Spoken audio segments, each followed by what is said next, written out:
All right, everyone, we'll go ahead and get started so that we're respectful of everybody's time. Thank you for joining us for this month's development workshop. We have quite the speaker today. Not very often you get to hear from the global CEO in a setting like this, so I think it's going to be really great. We are actually broadcasting this particular workshop from JNF Institute in Brazil.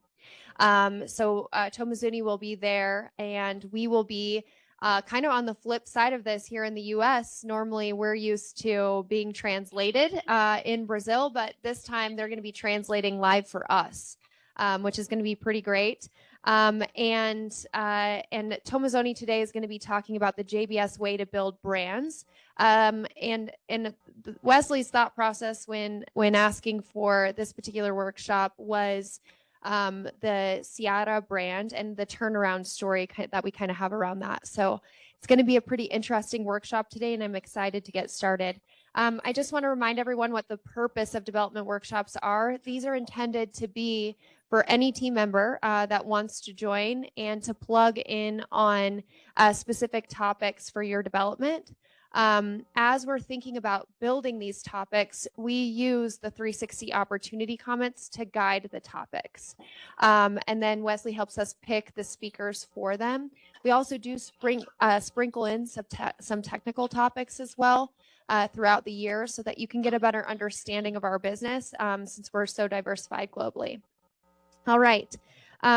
Just for those of you, I want to talk really quick about the next development workshop. It'll be December 10th at 2 p.m. And we're going to be talking about the key customer model with Bernie, who's the president of Fresh for Pilgrims here in the U.S. Key customer model is a best practice for us here in the U.S. And so we'll be talking about that in the next workshop for those of you who can't join us for the whole time. And then after the workshop is complete, we will be wrapping up with, or we'll be uploading a recording of the workshop into your respective learning management systems. So here in the US, that'll be University of Pilgrims or JBS Online Learning. If you have questions, you'll want to put them in the chat if you're joining us online. If you have questions here in the room, we're actually going to be taking them, Andrea in the back and Jules in the back. Raise your hands, guys. They'll be taking your questions for you and sending them over to the Brazil team. So you'll just want to pop out over there and chat with them if you've got any questions. All right. So I'd like to go ahead and pass it over to the Brazil team. Thank you guys so much. And Gilberto Tomazoni, help me welcome him. Good afternoon, everyone. Good afternoon, ladies and gentlemen. How are you? If you don't know me, I'm Aline. I'm responsible for the training area here, and I'm here today to begin or actually continue our global development workshop. It is a partnership. It was envisioned by Courtney in the US, and we have already addressed many topics over the year since January. Today we're going to have the opportunity to talk about brands with Mr. Tomazoni. Last month we talked to our Canadian representative about feedback. So before I invite Mr. Tomazoni to the stage, let's watch our corporate video.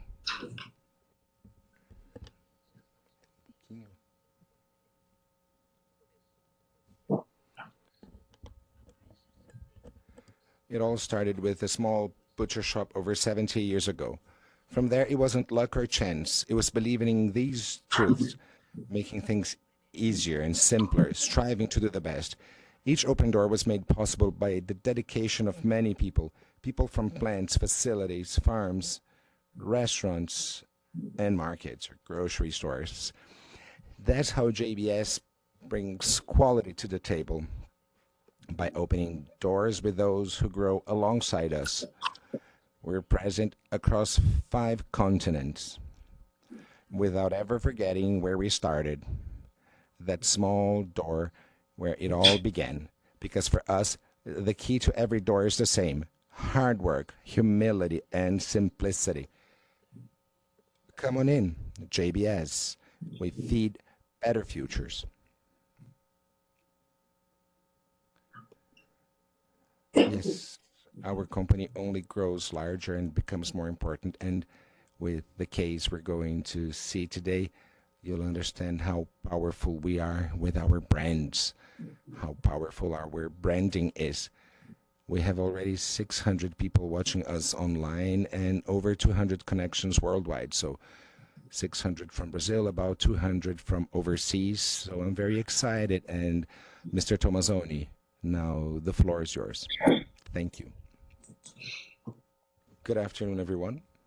Good afternoon, ladies and gentlemen. It is a great pleasure to be here with you talking about the history of Seara. I think it's a case of success. It's a successful story like that of other brands we hold. Today I'm going to talk about brand, but I'm going to talk about brand in terms of the business landscape. We're not going to talk about branding and marketing. We're going to talk about business, the business landscape, and we're going to talk about what happened with Seara since we acquired it in 2013 to today, to the present days.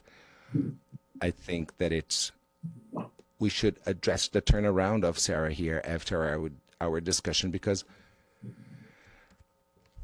we're going to discuss one of the aspects that was fundamental to turn the company into something that had losses, deficit, to a profitable company.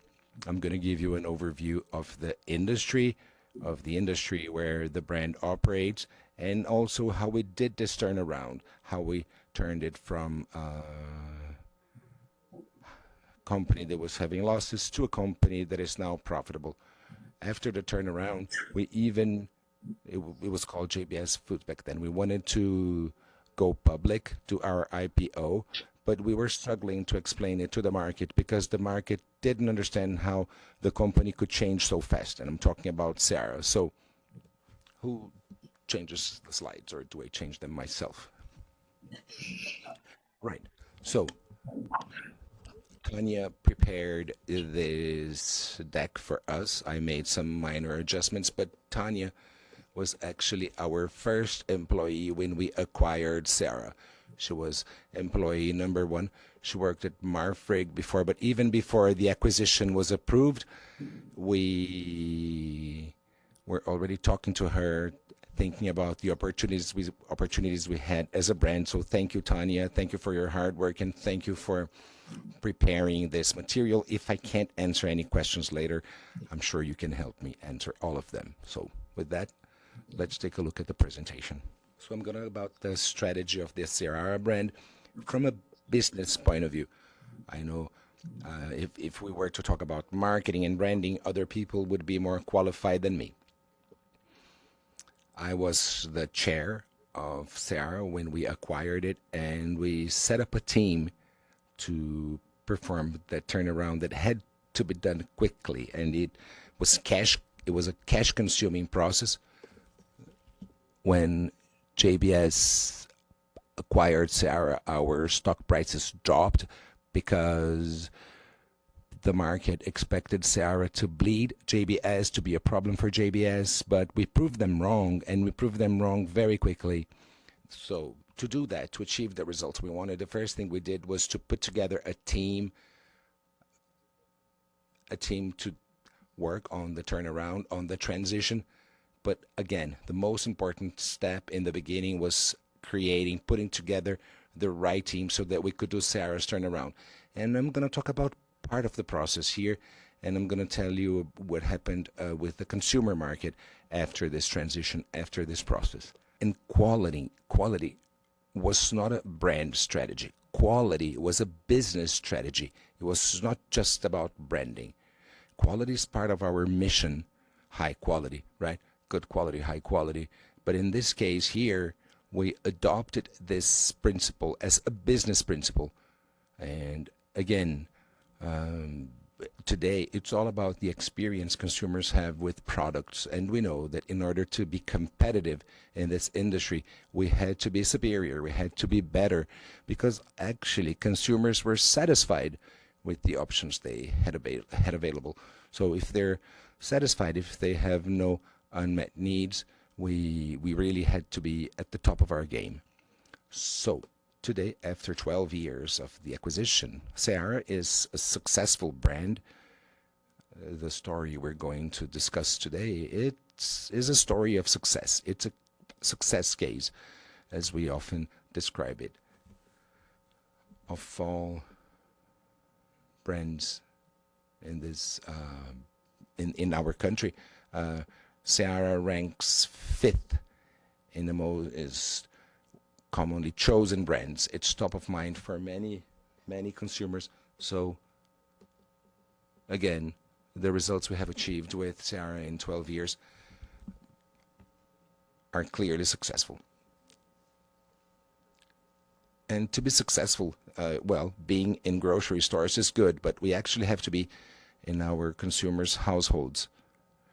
Seara is present in hundreds of thousands of households in Brazil, and also actually millions of households in Brazil. We are present in 9 out of 10 households in Brazil. So we're common in we're present in the households, in the homes, in the families of 9 out of 10 Brazilians. So this clearly shows the increase in brand penetration over the years.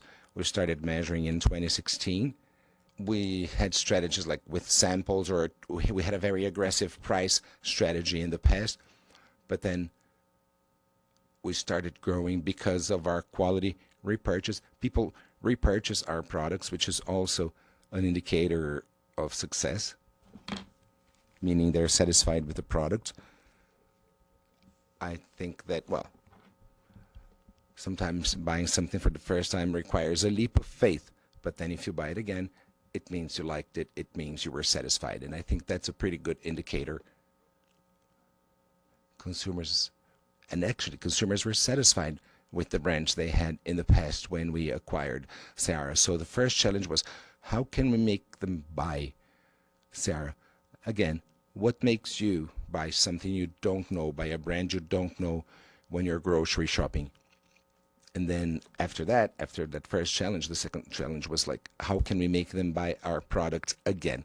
So first, trying the product for the first time, and then second challenge, how can we encourage consumers to buy again? When we look at the numbers today, I can say that we clearly overcame these challenges. When I saw these numbers, when Tanya showed me this number for our share, I was surprised. I knew our share had grown, but again, we grew fast. So it's a major accomplishment for the company. And it's a leading company if we consider poultry, pork, frozen products of all kinds, chilled products. We are definitely leading the industry. Also, we are the most widely purchased brand on our customers' e-commerce platforms. Also, in terms of customer satisfaction, NPS, in 2025, this year, we ranked 5th, meaning we're 10 positions higher on the ranking than we were last year. So to stand out like this, to be successful like this, a brand has to be customer-centric, right? We have to think about them because, again, they were satisfied before we acquired the company. So how could we win over their hearts, right? And again, the only way to win over your customers is really putting them at the center of everything you do, adopting a truly customer-centric approach. We fight for shelf space with other brands, right? Some customers, some retailers complain that we're launching too many products, that they do not have enough shelf space for our products, but I think it's a good thing. And, again, to keep customers interested, we have to launch new things, interesting things. Consumers expect us to do things differently. Consumers expect us to help them be more efficient, to help them grow. So if you're not being listed, cannot be an excuse to miss sales. So again, we're talking about a leading brand in Brazil, a brand that in 12 years it was in very difficult conditions, a brand that was in dire straits 13 years ago, and now it's in a leading position. And that was fundamental for the economic turnaround of Seara. We wanted we wanted to build a brand, of course, but we wanted to make money. We wanted to solve the problem. Actually, in the beginning, no one was thinking about winning awards or making beautiful campaigns and being top of mind. That was all a consequence of the hard work we did to earn more money, to make the company turn a profit.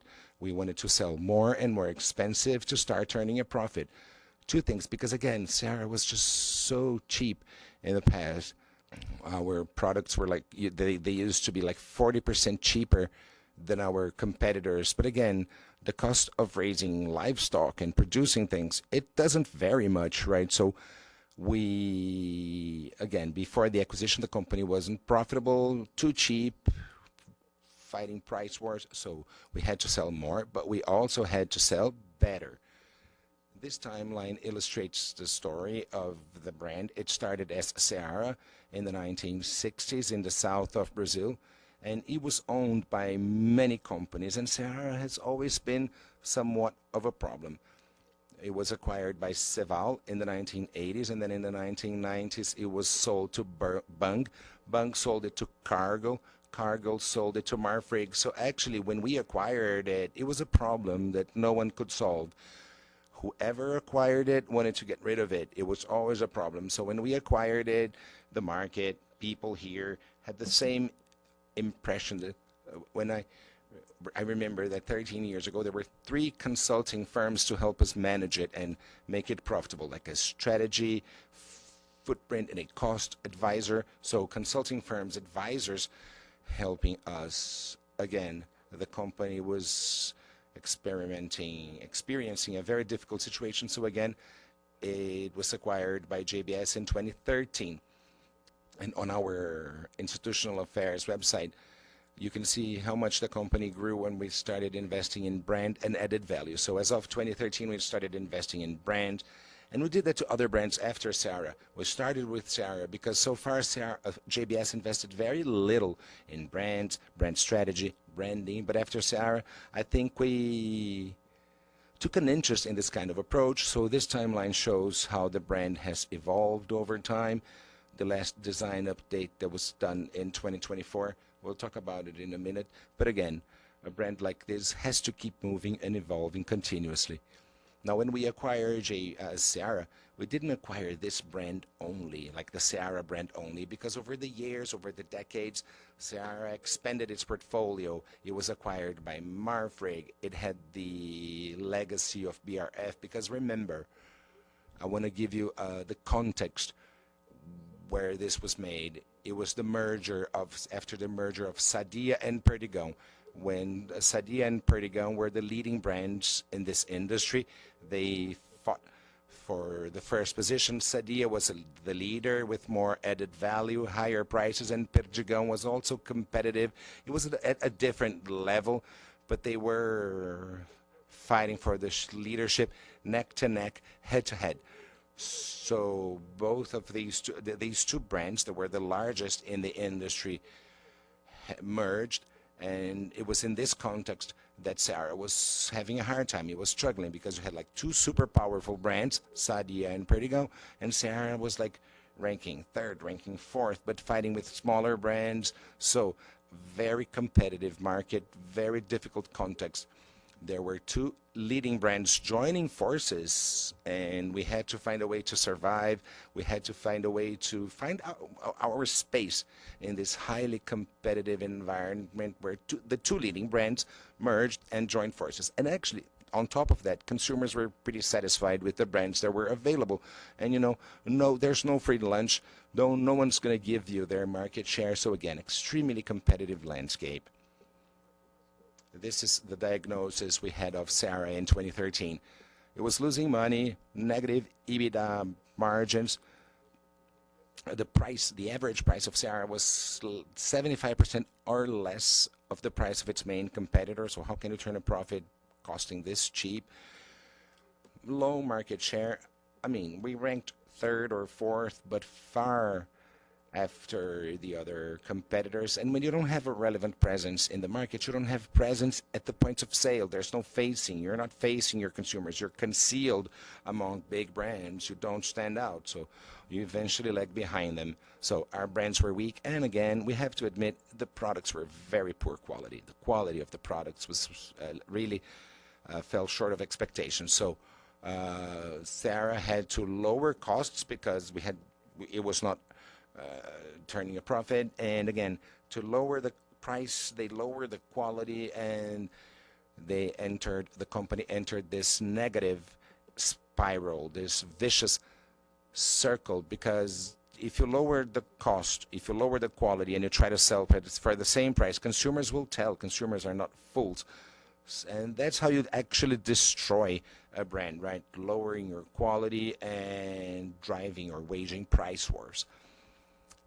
So after that diagnosis, we tried to understand what we could do with the brand. So first, we decided to make high quality products.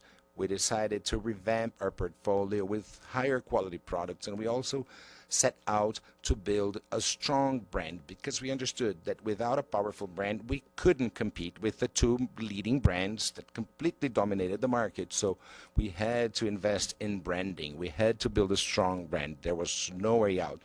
And we also needed a communication strategy that was different from what we had, because we had communication strategies. We sponsored or we advertised in 3 World Cups, like soccer World Cups. I think Brazilians will remember there was this ad when Neymar and Robinho wearing, like famous Brazilian athletes wearing our T-shirts, our jerseys. So Sarah was spending money on advertising and marketing. But that's not the point. It's not about spending or not spending. You have to spend right. You have to make the right investments. You need return on your investment. You need ROI. Because, okay, you can communicate, but you have to communicate successfully. You have to communicate in a way that makes your brand stronger.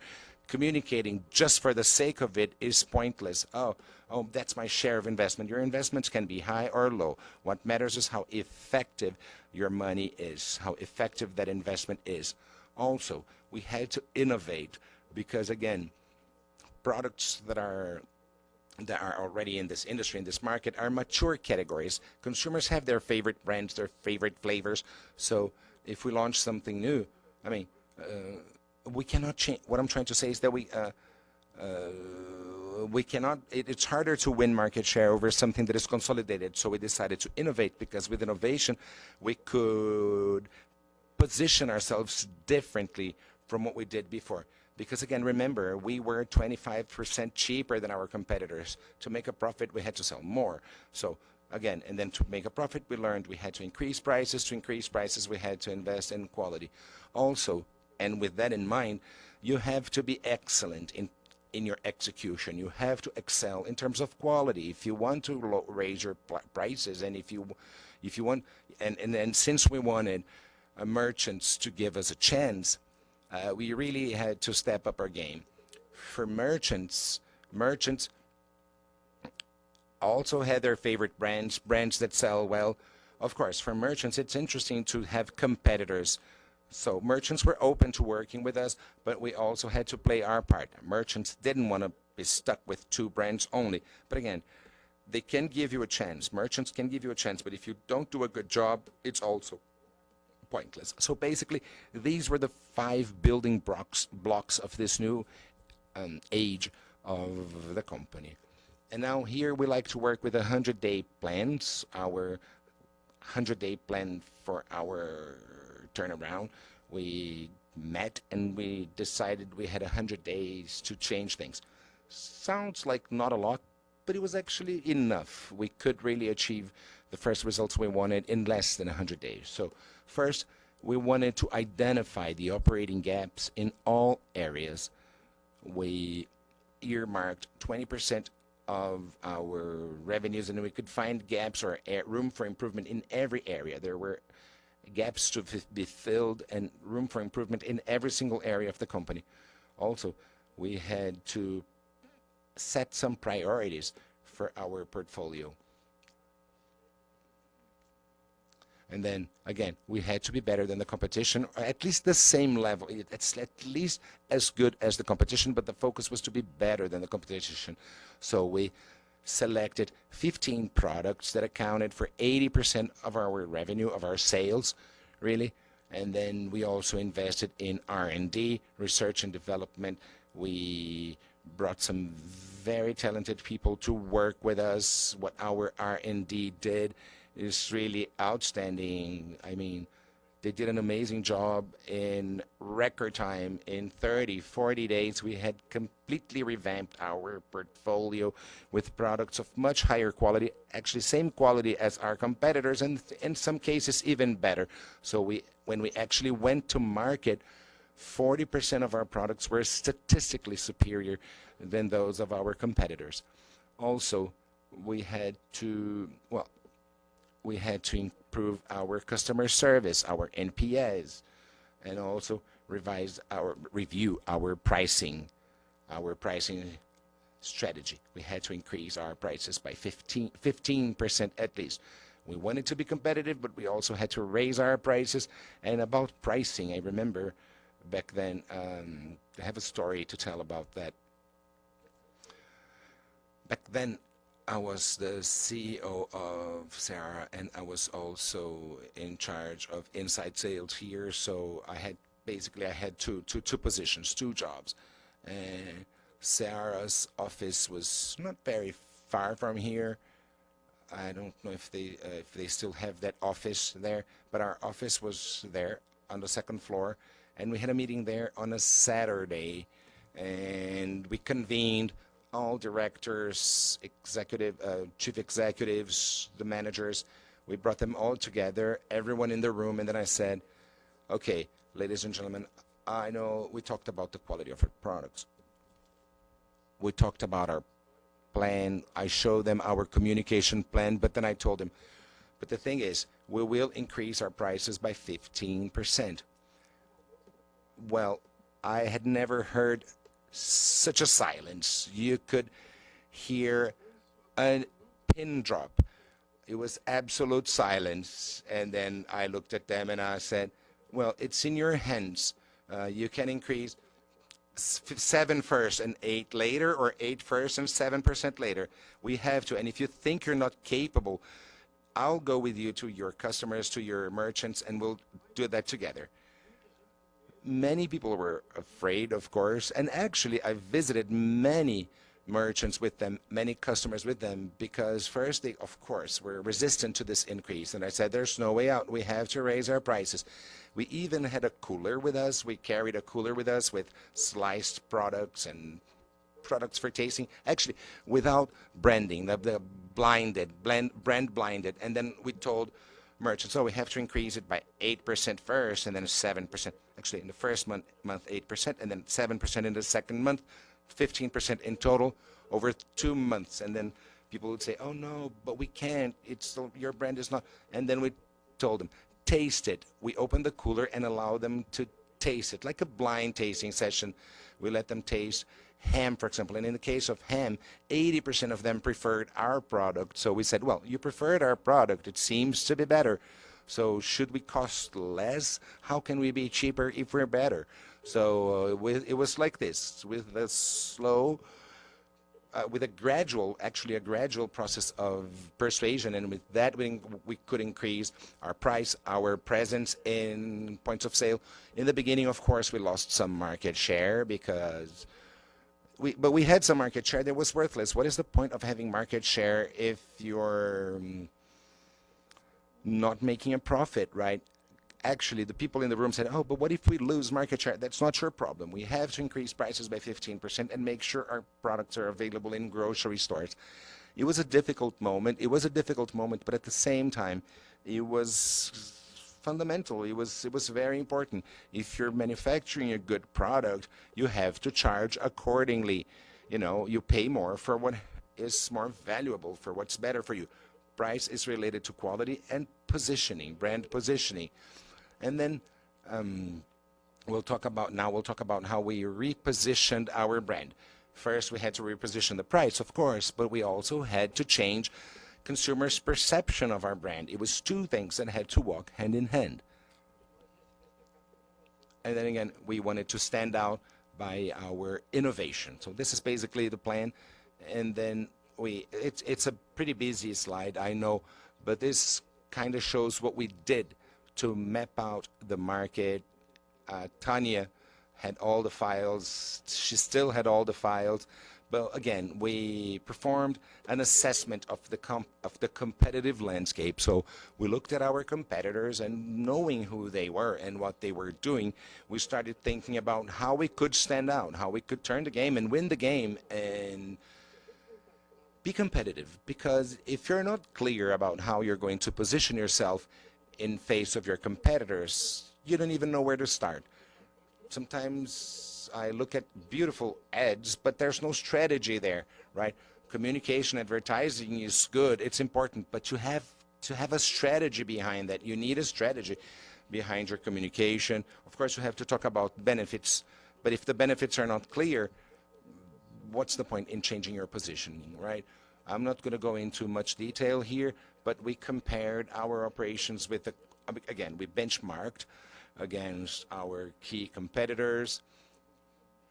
We identified our weaknesses, but also our strengths, right? Customers wanted to have another competitor. They wanted to have more products available. We even looked at Philip Kotner's book, and we determined our strengths, our weaknesses. But for this, we had no consulting firm helping us, no advisors. We did it ourselves. And I mean, it was hard work, but actually we did it pretty fast. And we also did it for each of the brands. So companies first, and then how we would position ourselves against our main competitors. So, and back then we decided to focus on real life women, or real world women, women who multitask, women who are mothers, wives, independent professionals, women who have like 2 jobs, and homemakers. We wanted to focus on real women. Real women don't want any frills or much fuss. They want simplicity. They want to go straight to the point. We wanted to be part of the solution. We wanted to help the modern woman solve her problems. And with that, we were very assertive. And with that, we could really differentiate from our competitors. That area became ours. We took ownership of this space of the real life, real world woman. Simplicity, best value for money, and creativity. So we also adopted a communication that focused on, again, simplicity, best value for money, innovation, convenience, creativity, and again, the fact that we understand the needs of real women, not picture perfect TV ad women. Also, there was another challenge because Sarah had a plethora of brands. We had so many brands. Some were local, some were national, but all these brands were in the market. And then we decided to streamline it and simplify it, maybe bring some brands together. So we got rid of some brands stayed. We reduced the number of brands in our portfolio. We streamlined our portfolio, making it simpler and easier to work with. And as I was saying, even though the Seara brand had high awareness, people were aware of the brand because of World Cups, because of sponsorship programs, that famous program with Neymar and other important athletes. There was awareness. People knew the brand. People were aware of it, but people were not buying it. So awareness was high, but preference was low.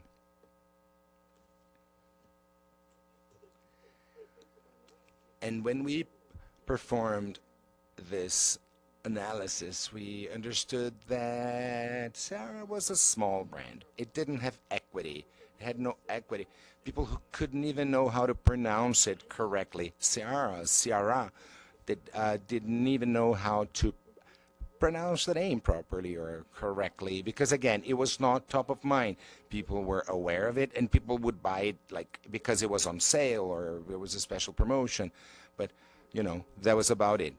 So we really had to raise the bar because Sarah was there at the low part of the pyramid. We had to bring it to the mainstream chunk of the market. Sarah had a special line of products that was a little fancier, a little better, but we wanted to move up the whole brand to this mainstream part of the market. And again, a brand is built from inside out.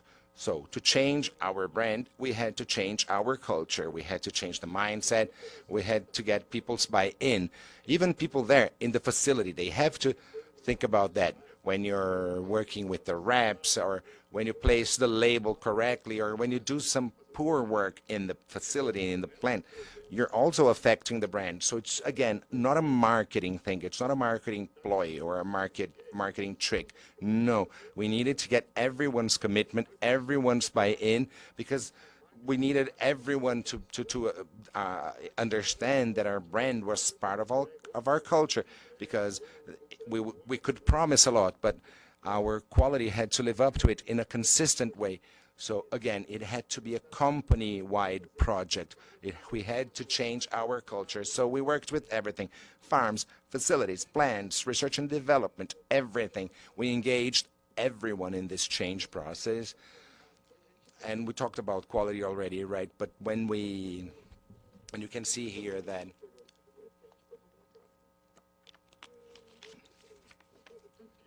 in the beginning of this process, we ranked lower than all our competitors. But then when we went to the market with our new products, we were already doing better than many competitors. After the beginning, when we started the strategy, even merchants started to position our products differently in their stores. And that was fundamental because we wanted end customers to have a positive experience with the brand. Let's say we do something like this amazing communication strategy, but then the product is not good. We couldn't afford to run that risk. The other company did that, right? They invested a lot in communication, but the products were poor and cheap and bad. So there was no reputation, no equity. We wanted people to buy our product and be surprised. We wanted people to think, oh, did Sarah do this? It's different. It's better now. So we had two challenges, because now the product was good. We were already making better products, or at least the same quality as our competitors. So again, how can we convince consumers? How can we be more compelling? Because consumers were used to buying something bad from us. So how can we tell them that now we're better, but we're also more expensive? So how can we make people pay more for a product that they tried before and was bad, not satisfactory, right? It's not easy. We're all consumers here. If you buy something once, if it was not good, what are the chances? What are the odds that you'll buy that again? I don't know if you've had that experience, but I don't think you'll ever buy that again, right? It takes very strong claims and promises and arguments. So we had to make sure that their first experiences with this new Sarah had to be surprising. And that's why our tagline said, our quality will surprise you. It was even our quality. We decided to we thought about doing like blind tests like Coca-Cola and Pepsi did, like blind tasting sessions, blind tests, like a challenge. We had many ideas, really. But these, at the end, consumers understand that that can be fake or manipulated, that that's not true. I'm not sure consumers really believe this kind of blind test, this blind tasting test. But anyway, we had this challenge of surprising them. So, and again, we decided to focus on the unmet needs of modern women, real women. So we had to tell that story. We had to start speaking to those women. So, again, key arguments: simplicity. Simplicity, keep it simple. We also wanted to position ourselves as the best value for money, quality, the best value for money, really. We were sure that our products were better or at least the same. No one would regret buying us, but we had to be confident. We had to sound confident. We also wanted to sound innovative because we were bringing many new products to the market. The R&D team was amazing. They completely renovated our portfolio. They launched about like 35 different products in 2014, a year after the acquisition. So today, our R&D people can take their sweet time to develop a new product. But back then, I'm looking at him. He was with us back then. He remembers how fast they had to accomplish everything. Again, it was all about speed back then. We had no time to waste. But again, if there's this sense of urgency and if the team is focused and committed, nothing is impossible. And this story proves that. And then we needed someone to help us convey that message. We needed someone's testimonial, telling people that the brand was better, someone with the credibility to say that. Who has credibility in this country? Well, some journalists have credibility because an actor or an actress, well, they can play parts. They can be the good guy today, the bad guy tomorrow. So actors and actresses are complicated, but journalists are usually known. They have a reputation. And then we considered a few names, and we eventually chose Fatima Bernardes. Back then, she had been the host of Brazil's most important evening news. Every evening in people's homes, the reputation of Globo's national newspaper is very high. It's like she was the anchor, the hostess of the country's most important, most reputable evening news. She was, and even though she was happy there, even though she was very successful there, she, instead of saying good night to the viewers, she started saying good morning, and then she got a morning show, like something similar to Martha Stewart's morning show in the US. And then and then we wanted someone like her. She was satisfied. She was very successful. She was the anchor of the country's largest evening news. But then she changed things because she wanted to change things. And we wanted someone with that message. Try something new. Be bold. Be brave. Try something new for yourself, for your family. And then there was another challenge. We had to convince her to do our commercials because she didn't used to do advertising. There, we spoke to an ad man, Washington Oliveto, late, he's deceased, and he convinced her. We traveled to Rio.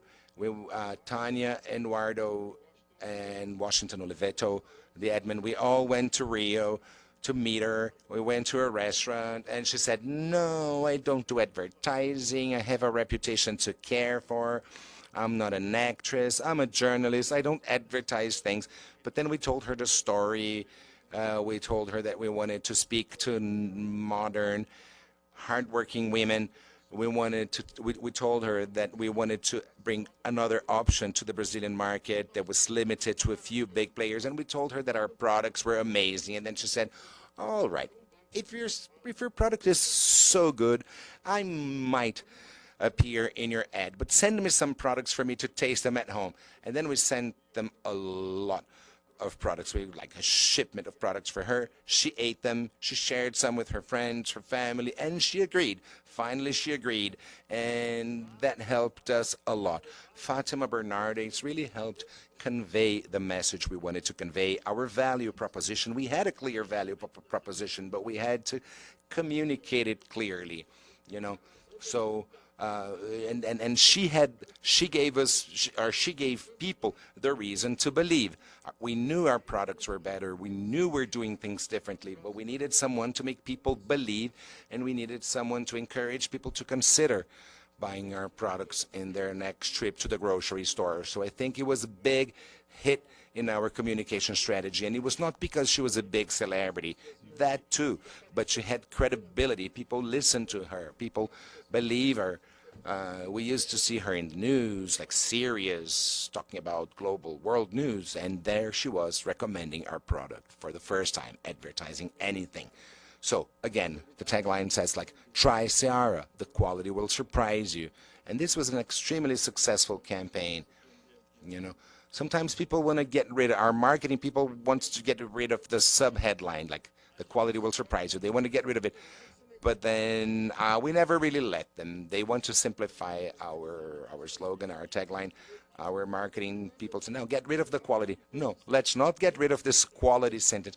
Oh, people know we have quality now. Forget about it. I think we should be consistent. We should keep it there. You know, everyone likes a good surprise, right? Everyone likes a good surprise. So I like to keep this tagline here. The quality will surprise you. Keep it there. It's our motto. It's our motto, really. It's more than a tagline. And they tried to make it smaller. We let them make it smaller, but now they're also enlarging, increasing the size of this motto here because we believe the work isn't done yet. Seara hasn't achieved it yet. We have come a long way already, yes, but we want to be the absolute leaders of the market in this country. So again, we have to be persistent. Now, how can I play this video?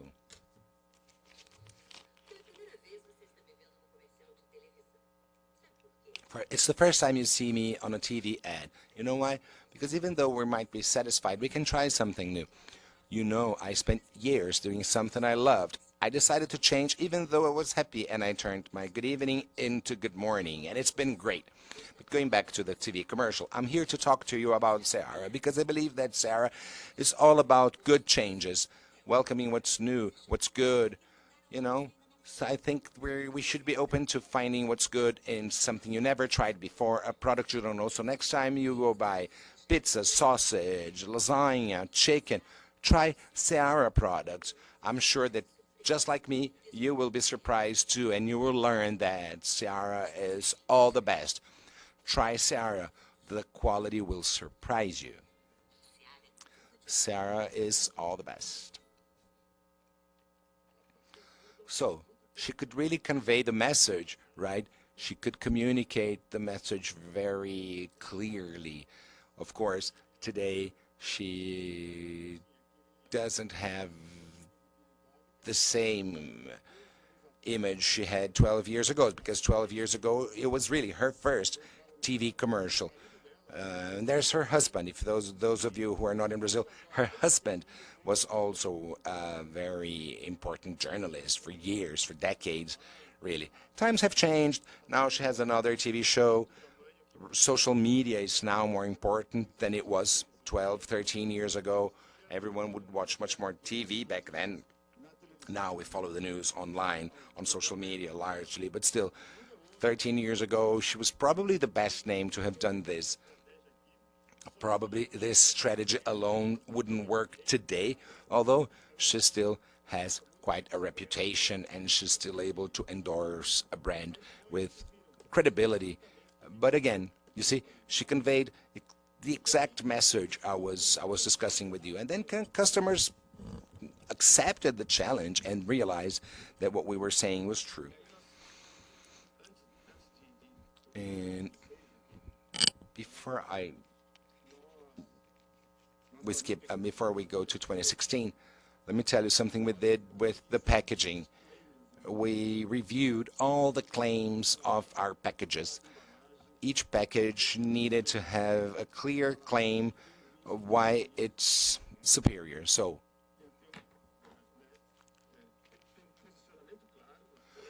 we needed a clear position, so the advantage, why this product is better.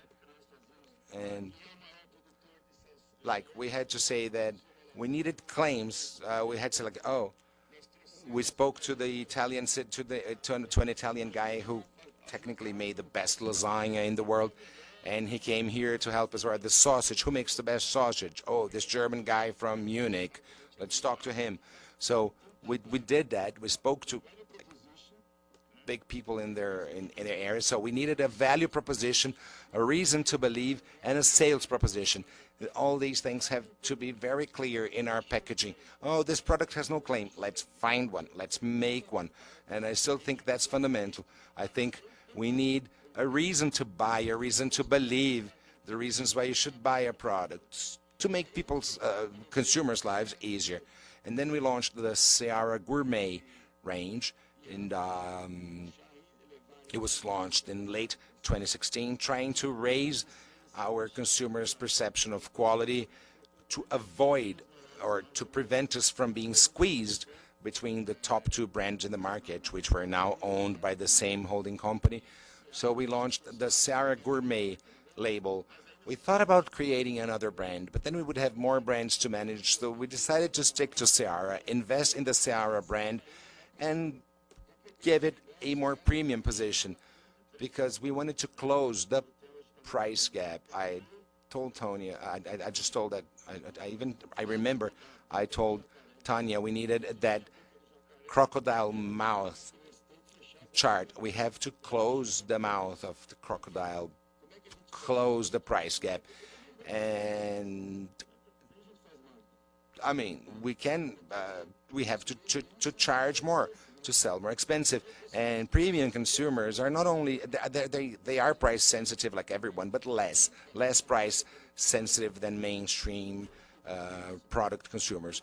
So we adopted this more gourmet approach. And again, I keep marketing is there to help you sell more or make more money. Why will you do marketing? Why will you advertise if it's not to make more money? Oh, marketing strategic. Strategic for what? Strategic is making money. How can we make money, right? So you should only invest in marketing and advertising if it's going to make you more money, right? Otherwise, what's the point, right? Communication has to be clear. The strategy has to be clear.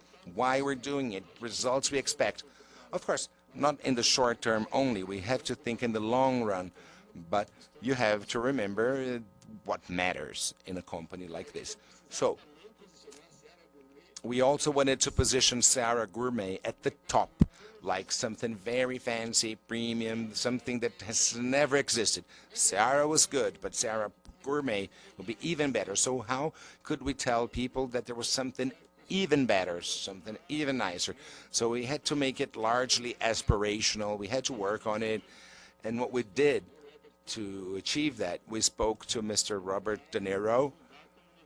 We went to Robert De Niro to talk to us about our jamon serrano, or this Parma ham. We wanted to position the brand really at the top, at a whole other level. And that's what we did with Robert De Niro.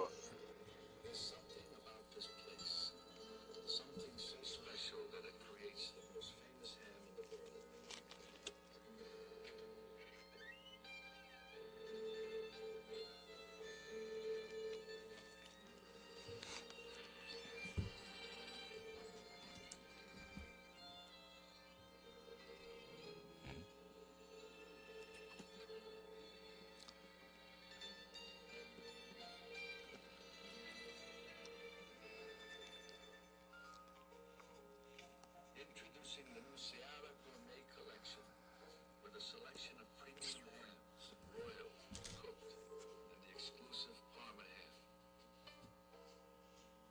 It's the authentic Italian flavor.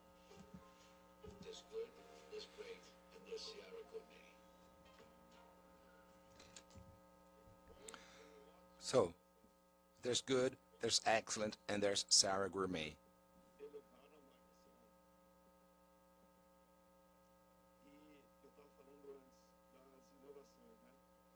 So we were talking about innovation, right? But I didn't remember this, but in 2014 we had 53 products or 53 SKUs, and now in 2025 and in 2015 it was close to 105, and this year it's 80 new SKUs. So we keep innovating at a fast pace, and that makes us stay young. A brand has to stay young and to stay relevant, and to stay relevant and to stay young, we have to create new things all the time. And I'm not talking about something new. I'm talking about innovation. I'm not talking about novelty only. I'm talking about innovation, and innovation is something that solves a problem, that solves a pain point, an unmet need, you know. And I'm not talking about small improvements or in small changes, right? I'm talking about products that can actually address a pain point. It's like it's like a child. You have to take care of your children. Once you launch a product in the market, it's like a child you'll have to take care of. So choosing the right product is key. Otherwise, the product can become a hassle, a problem. So choosing what products to launch is really, really key to success, to be successful. Now, we've seen this already. This is what we were like before, and now we're one of the top 3 players. We are considered one of the best. It seemed impossible back then, impossible to achieve.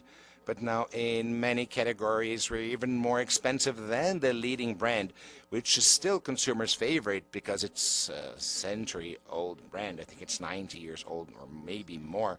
It's been there forever. Our competitor brand is a time-old brand. They have a powerful story to tell. And actually, the story they told was largely based on their quality. We've been challenging it for about 10 years, but they still have a very powerful brand. So another thing we did was to change our logo. You could see that our logo changed over time. First it stayed inside the frame. I don't know if you remember the frame, but there was like a circle that held the brand as if it were like a pin. And now this was the last major change we made to our packaging, to our design. You can see the sun was limited by the circle. Back then it was contained, and now the sun is shining more freely, illustrating this new phase. Absolute leadership in some categories in our domestic market, and I believe we can achieve even more.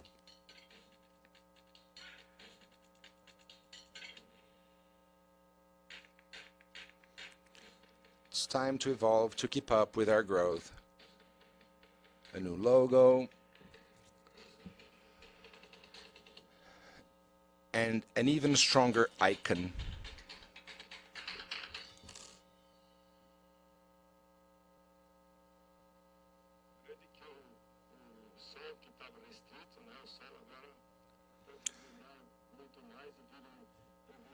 The sun is larger, shining brighter now.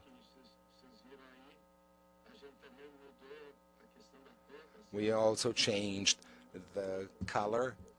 It's this proprietary color now. This shade of orange is our orange. It's proprietary.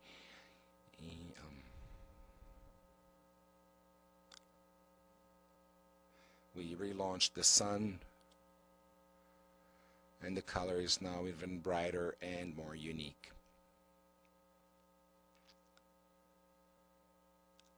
The packaging also evolved.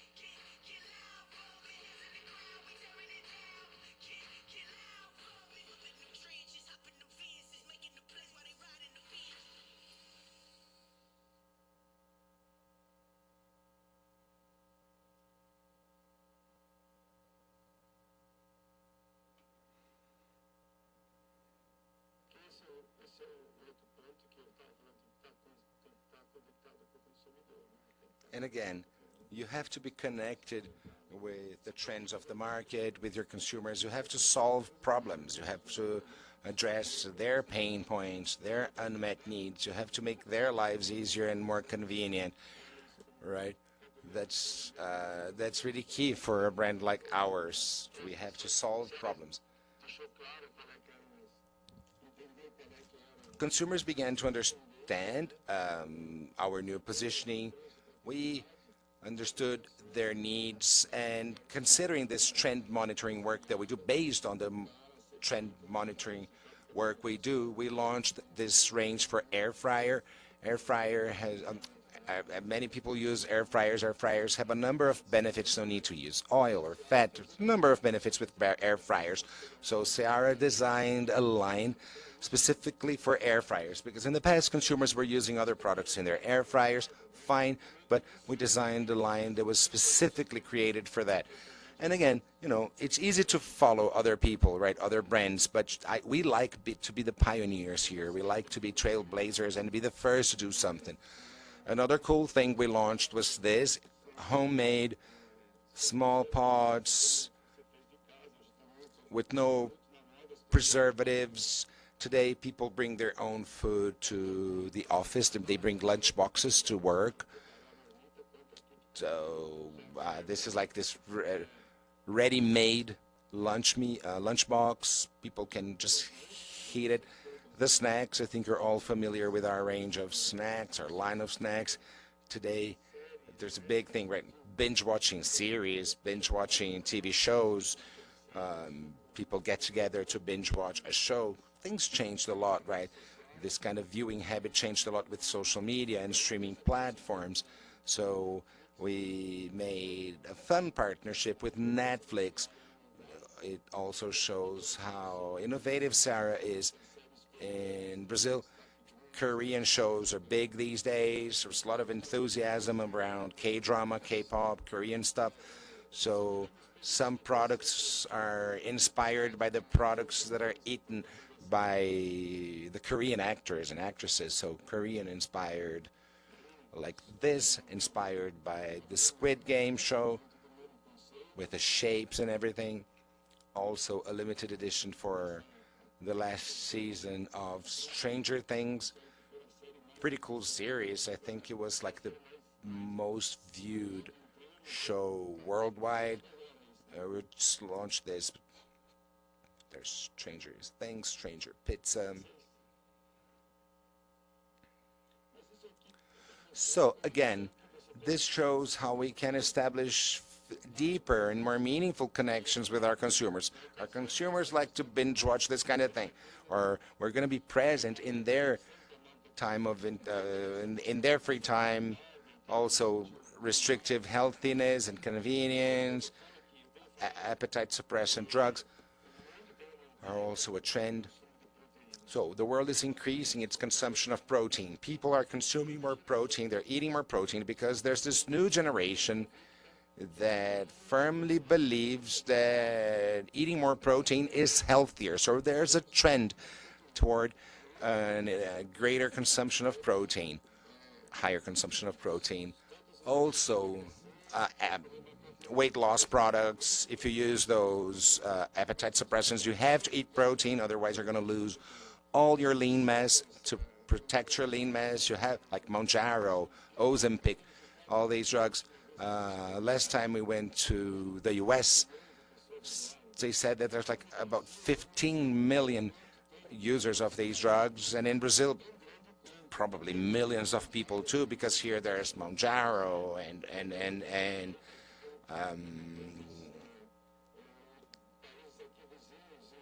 we even get like appetite suppressants from neighboring countries, not only Mounjaro or Ozempic, but some other brands. The other day I spoke to the owner of a huge supermarket, and he told me that he did a survey with his employees, and he said that more than 40% of his employees were using some type of appetite suppressant or these weight loss drugs. Mounjaro, Ozempic, generic versions of these drugs. But the point is, people are taking better care of themselves, and they need, or they want more, they want high protein, a high protein diet. This also is a protein range, higher in protein. I don't know if we have already launched our collagen-rich products, but still, we keep innovating, we keep track of our consumers' trends, and that's why I think we're on the right track, and I think that's why we are pioneers. The team's working on it. We're multiplying the success we achieved in the past, and I think this is the road. This is the way to improve our results for Seara in the domestic market. Are we satisfied with our earnings, with our statements or results here in the Brazilian market? Yes, we have come a long way, but I believe we can still do better. Our expectations are much more ambitious for the Seara brand, domestically at least. We have come a long way, but it's not over yet. There's a lot to complete yet. So again, let's clients, so an increase, and we have to increase this even more. Here we see the number of moved customers, and here price. So you see the price we used to cost 75% of our competitors, and now it's 94% on average. But in some areas, some categories, we're already more expensive, and that is an achievement, right? This is something we have to celebrate. We can't stop here, but we have to see, we have to understand how much we have evolved. I always say,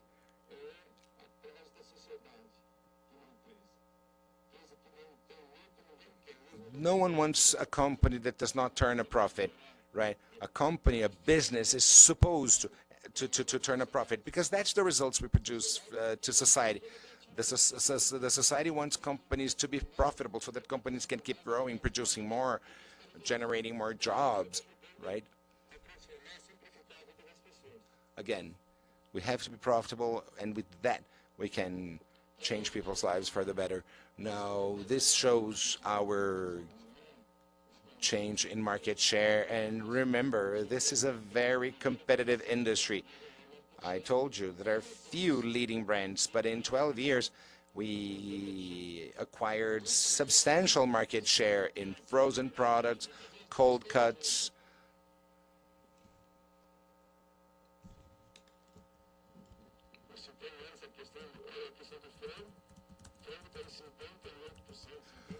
So see our evolution in chicken, our penetration of chicken, and in the chicken industry, there are many players. So this penetration is really impressive. Now, Seara Gourmet only has 6%, but it started with 1. It was launched in 2016, and well, 9 years. Again, there's room for growth, and again, Seara Gourmet can only launch extraordinary products. It's not so simple. Having gourmet, premium, special products is not so simple. So it's growing more slowly, but again, it's on the right track. It's growing more slowly, but surely. Also, it shows that JBS can do branding. We can work with brands, because in the past we were seen as a commodity company, right? A company that only traded in commodities. But no, we can also have our own successful brands. So that chart shows how innovative we are. Now, the number of people considering buying our products. So again, this is great. This is an increase from January to August. More people are considering buying our products, and therefore our products are likely to appear more in stores with merchants. This chart compares us with our main competitor.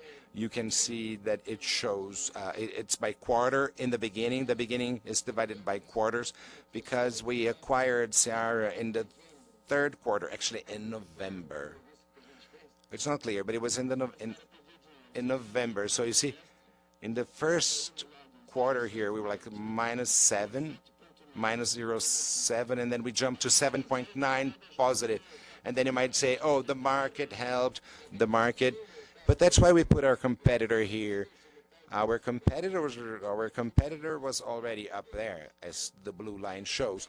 So what we did from the 3rd quarter of 2013, or actually from the 1st quarter of 2013 to the 1st quarter of 2014, or even the last quarter of 2013, you see the increase, the progress is substantial. And we did it fast. Sometimes people come to me and say, oh, we can't do it this fast. You can. If you have the right team, if you have committed people, you can. You know, I showed you, in the beginning we were struggling to communicate our products. And after a few quarters, we were performing better than our main competitor. Last year, our performance was even better. This quarter, not really, but in the year YOY, it's better. So the company is on the right track.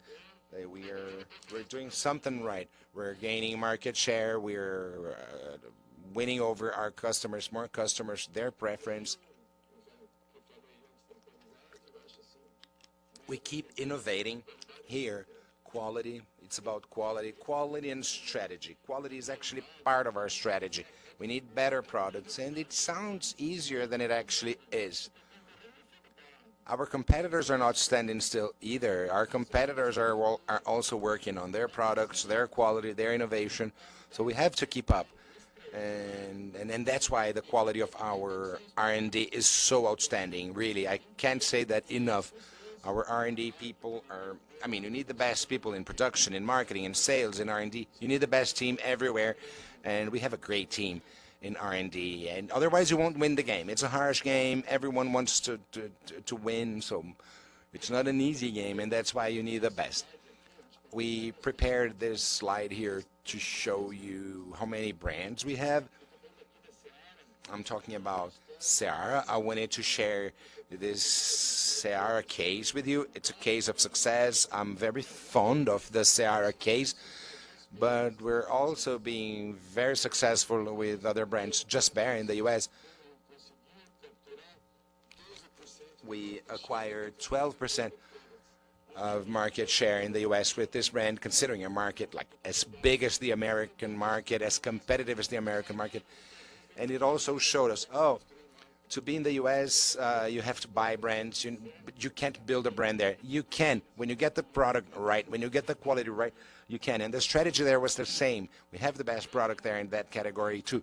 So we believe in our brand, and we believe in our added value. That's our main growth strategy in margins. We want to keep growing, but we're going to keep growing in many categories. We're growing in all categories, but we want our brand business to be more important within JBS, because with brands, with our own brands, we have higher margins, and you don't have the cycles of commodities like processed meats.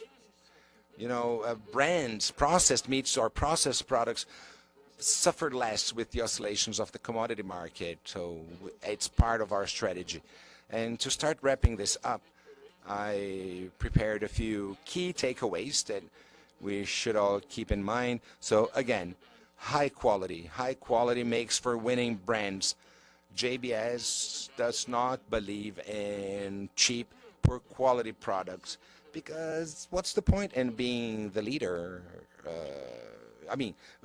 Does anyone know a market leader with a poor quality product? No. So to be the leader, you need quality. This has to be our motto every day. How can I make this product better? How can we work on it? We, consumers and our clients, because our revenue comes from what our clients buy, merchants, but they only they will only buy from us if end customers buy from them. So again, we have to take care of everyone across the chain, merchants, those who buy from us, and customers. Also, to achieve that, it takes discipline. Of course, sometimes we're distracted. Sometimes a new marketing person wants to do something different. Of course, we listen to everyone, and we're open to listening to people. But achieving good results takes discipline. We sometimes adjust our value proposition. We fine-tune our value proposition, of course. But again, we have to be consistent. We have to be consistent and disciplined and constant. Persistence is key. Another thing that I find extremely important is that to survive, to stay relevant, we need to keep our market share and earn even more. Price and market share combined are an excellent way to measure the success of your strategy and the strength of your brand. And again, I firmly believe that the emotional contract of the team is key, really. No one can achieve what we achieved in 2 months, 3 months, if there's no commitment, if there's no buy-in from the team, from every member of the team, engaged people who believe it's possible. It's difficult, okay, we know it's difficult, but despite the challenges, people believe it's possible, and we need that. We need people to believe. We need people who believe. I'm talking about an emotional contract here. Remember, I'm not talking about a labor contract or an employment contract that regulates your relationship with the company. An emotional contract is more of a volunteer thing. It's more voluntary thing. You don't know whether your colleagues made that emotional contract, but leaders, managers have to create the conditions for this emotional contract to happen, because this emotional contracting makes all the difference. Else can be achieved without a team that is truly committed to the cause, a winning team, a team that wants to win, people who like to win. Because that's what we want, right? We want to work with people who want to win, who like to win, who are willing to join forces. The success of the company depends on what we do as individual employees here and also as members of teams here, right? Every day is like the page of your book, the book of your story that you're writing. So if you want to be part of something important, JBS is the right place to be, because we're growing fast and we're going to keep growing fast, and we need people who want to do things differently, people who are committed to building something big, something amazing, something unique, a better world, a better company with happy people, with more opportunities. So really, I firmly believe that people make all the difference. But again, not only people, but people who are emotionally connected with the cause, with that purpose. And that was it for today. Thank you very much, ladies and gentlemen. I exceeded my time a little bit, but thank you.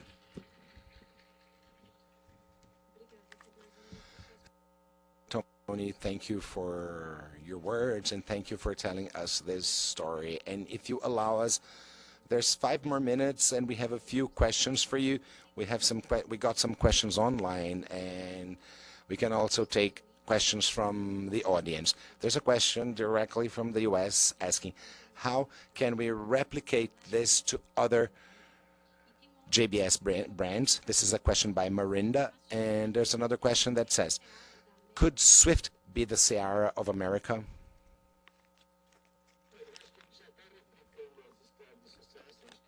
We are already replicating.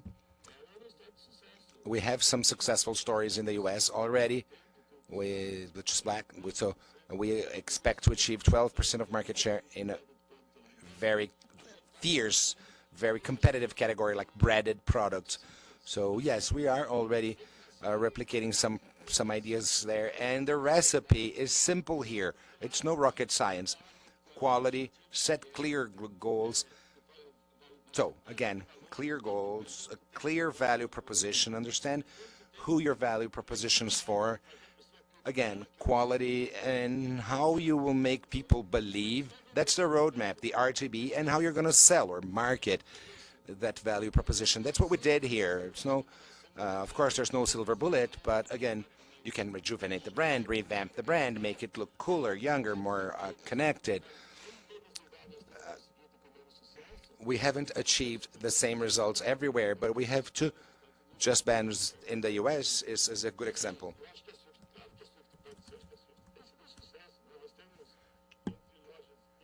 So Just Bear and our own stores with Swift.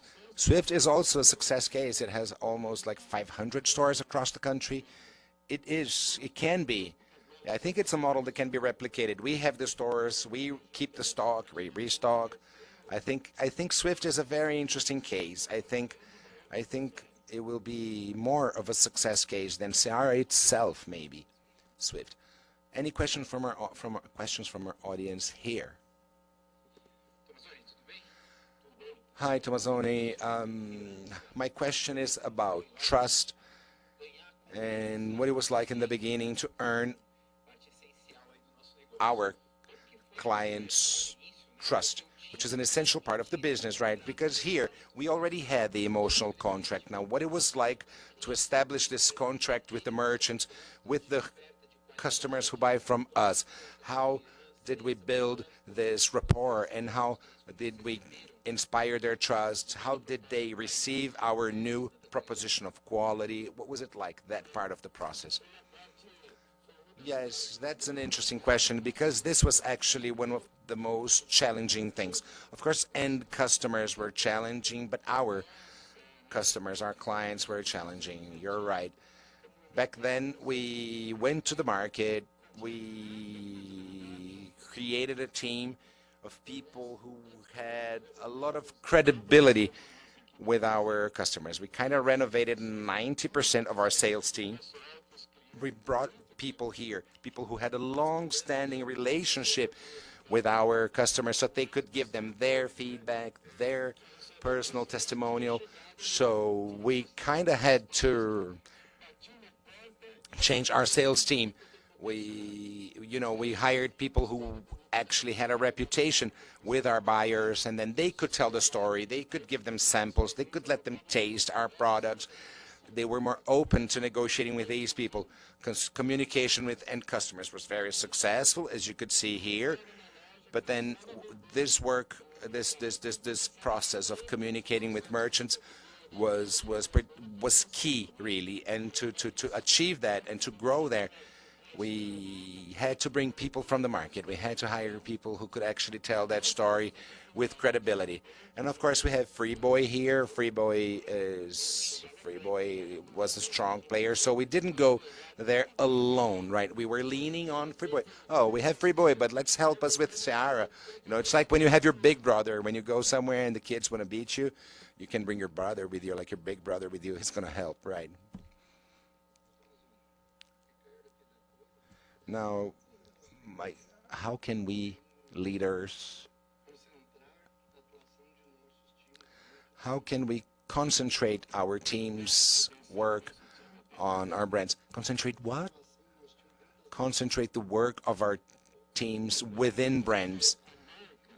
Again, like I said, a brand is nothing but a value proposition. When you think about it, people have to believe it. People have to believe it's true.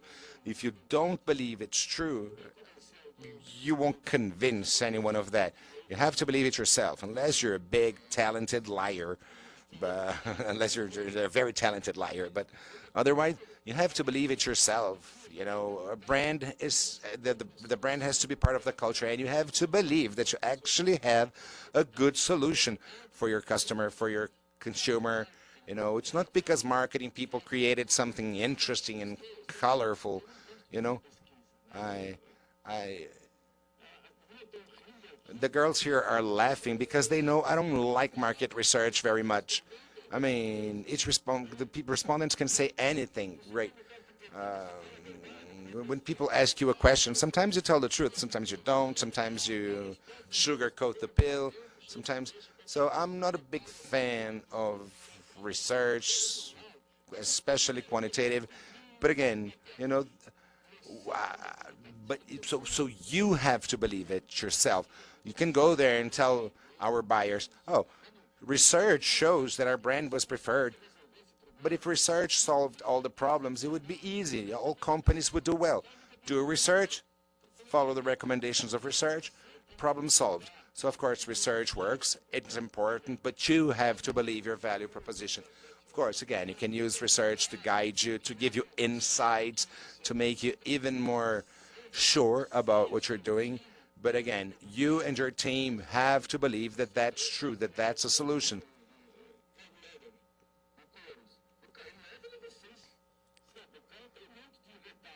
For example, you have a case with leather, right? In the leather industry, with all the leather flaps and all the trims. So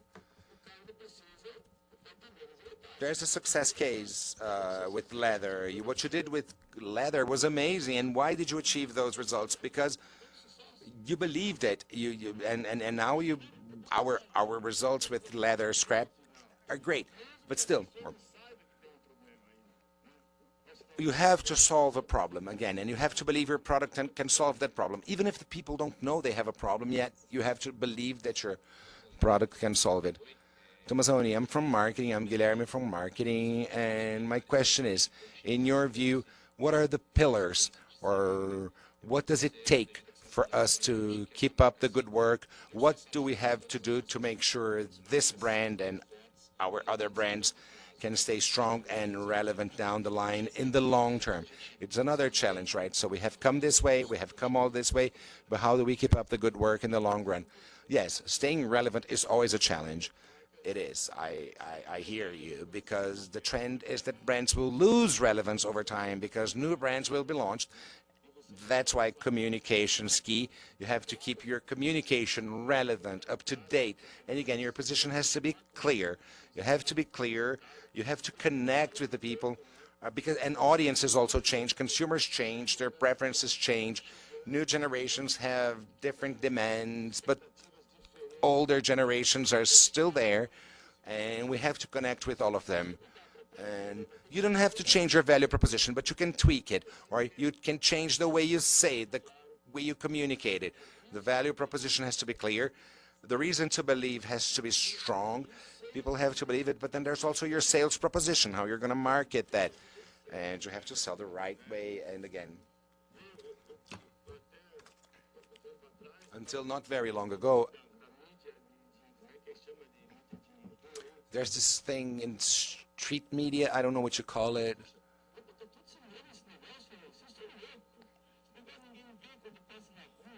But some billboards, billboards. I don't think people pay attention to that anymore. But actually, when I saw the ones you made, it's cool. And you know what? There was this ad that we made encouraging people to follow us on social media. And I said, no one's going to follow us on social media. But you know what? People started following us on social media, to my surprise. But I'm not the target audience. Anyway, and again, you have to be consistent. I think that you have to stick to the plan for as long as possible. Be clear about your value proposition, your sales proposition. Be clear about your RTBs and stick to the plan. For example, look at Brazil's national soccer team. The players are the same, but the coach changed recently. The team's playing differently, but again, the values are the same. The proposition is the same. So again, be clear about your RTB, your value proposition, your sales proposition, and be consistent. Stick to the plan, be consistent, and remember that what we do here is to bring solutions to our customers. Tomazoni, one last question now coming from the Middle East. They ask, what is the plan for Seara in the Middle East? We want to be market leaders. Market leaders across the Middle East. Yes. In Brazil, we're already leaders in some categories. We want to be leaders in all of them. Same in the US, same in the Levant, or the Middle East. I think we're doing very well there. I think we have our new plant in Jeddah increased our footprint there, strengthened our footprint there. So we want to be leaders in the Middle East, just like everywhere else. It's a very important region for our operations, and we firmly believe we're going to be leaders there one day. Thank you. Thank you, Tomazoni. Thank you all for joining us today. This was the one before last